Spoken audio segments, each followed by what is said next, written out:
అందరికీ షలోం. ప్రార్థన.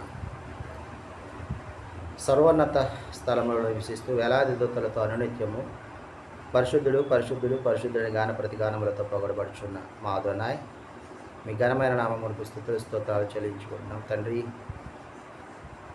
ఇంతకాలము మీరు మమ్మల్ని క్షేమకరముగా సజీవులుగా మమ్మల్ని నిలవబెట్టిన విధానం బట్టి మీకు వేలాది స్తుతులు స్తోత్రాలు చెల్లించుకుంటున్నాం. ఉదయకాలమున ధ్యానిస్తున్నటువంటి ఈ వాక్య ధ్యానమును మా పాదములకు దీపములుగా మేము చేసుకొని నీ సారూప్యతలోనికి మేము మారగలిగే ధన్యతను మాకు అనుగ్రహించమని, నీ జ్ఞానమును మాకు బోధించమని ఈ మామలను మా రక్షకుడి విమోచకుడు యేషువా మెస్సీయ నామమున అడిగి పొందుకుంటున్నాం తండ్రి. ఆమేన్. ఇహలోక బంధాలు మరచి నీ ఎదుటే నేను నిలచి, ఇహలోక బంధాలు మరచి నీ ఎదుటే నేను నిలచి, నీవిచ్చు బహుమతులునే స్వీకరించి నిత్యానందముతో పరవశించు వేళ, నీవిచ్చు బహుమతులునే స్వీకరించి నిత్యానందముతో పరవశించు వేళ, ఏ మౌదునో నేనే మౌదునో, ఏ మౌదునో నేనే మౌదునో, ఎవరు సమీపించలేని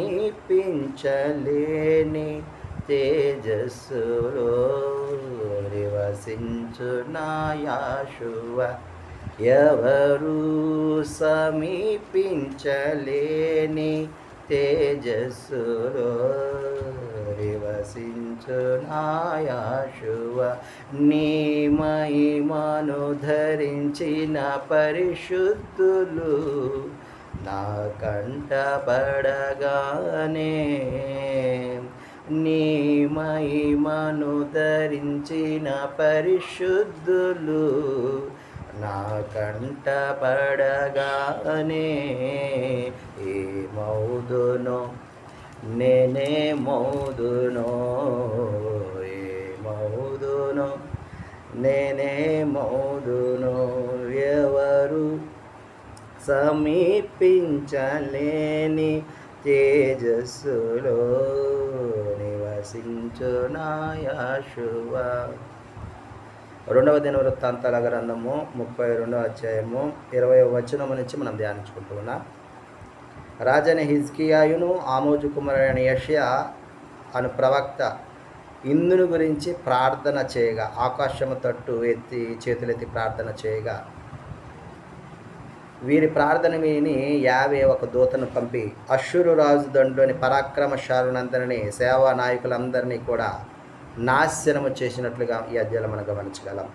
అప్పుడు అష్షూరు రాజు సిగ్గునందిన వాడే. అష్షూరు రాజుకి గతి పట్టడానికి గల కారణం ఏంటి అంటే, ఈ లోక దేవీ దేవతలు సమానంగా ఆత్మస్వరూపి అయిన యావేను కూడా, ఆత్మస్వరూపి అయిన తండ్రిని కూడా దూషించిన కారణంగా అష్షూరు రాజుకు అంత బలం ఉన్నప్పటికీ కూడా నాశనము అయ్యే స్థితికి మరి అతనే కల్పించుకున్నట్లుగా మనము చూస్తూ ఉన్నాం.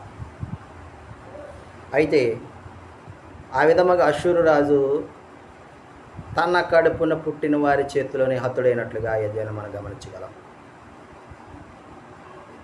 ఆ విధముగా యూదా వారిని, హిజ్కియాను, ఇజ్రాయేలీలను యావే కాపాడటం వలన హిజ్కియా ఘనత నొందినవాడై, మరి సర్వ జనుల దృష్టికి ఘనత నొందినవాడు అయినట్లుగా మనము ఈ అధ్యాయంలో గమనించగలము.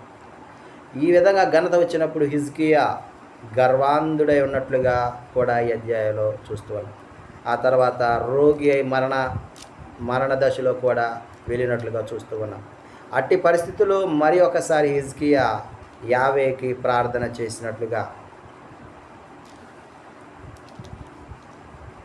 తనను తాను తగ్గించుకొని మరలా యావే వైపు మరలినప్పుడు తన కాలములో ఆయన ఉగ్రత, ఆయన కోపం అంటే యావే యొక్క కోపం హిజ్కియా కాలములో రాకుండగా తర్వాత కాలంలో మరి వచ్చినట్లుగా కూడా యెజ్రెయేలు చూస్తూ ఉన్నాం. తర్వాత ఈ యొక్క మరణ పడక నుంచి హిజ్కియా బయటకు వచ్చిన తర్వాత అనేక విస్తారమైన కలిమి కలిగినందున, యావే కలుగు చేసినందున అందరి దృష్టిలో కూడా మరి హిజ్కియా యొక్క ఘనత మరి ప్రబలినట్లుగా చూస్తూ ఉన్నాం, వృద్ధి నొందినట్లుగా చూస్తూ ఉన్నాం.